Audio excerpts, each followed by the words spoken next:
अन्न व औषध प्रशासनाच्या आयुक्तपदी तुकाराम मुंढे आल्यापासून राज्यात सगळीकडेच कारवाईचा धडाका सुरू झालाय। छत्रपती संभाजीनगर विभागात भेसळ करणाऱ्यांविरोधात धडक मोहीम सुरू असून या अंतर्गत 1 जून ते 9 जून पर्यंतच्या अवघ्या 9 दिवसात 27 ठिकाणी धाडी टाकून तब्बल 2,47,75,000 रुपयांचा प्रतिबंधित आणि संशयित अन्नपदार्थांचा साठा जप्त करण्यात आलाय। गुटखा, सुगंधी तंबाखू तसंच भेसळयुक्त अन्नपदार्थांविरोधात ही मोठी धडक मोहीम राबवली जाते। 1 जून ते 9 जून 2026 या कालावधीमध्ये मराठवाड्यात एकूण 27 ठिकाणी छापेमारी करण्यात आली आहे। या कारवाई दरम्यान प्रतिबंधित गुटखा, सुगंधी तंबाखू, एनर्जी ड्रिंक्स, खाद्यतेल, तूप, पनीर, मसाले, लस्सी आणि अन्य अन्नपदार्थांचा मोठा साठा जप्त करण्यात आलाय।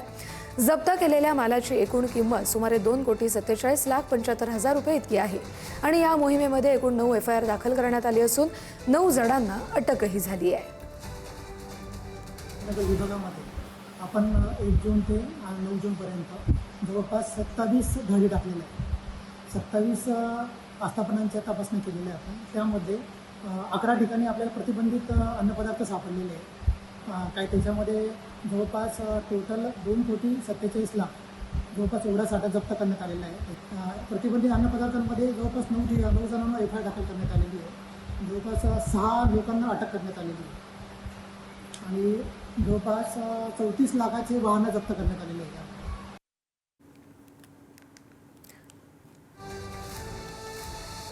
याच संदर्भात बोलूया आपले प्रतिनिधी सचिन जिरे यांच्याशी।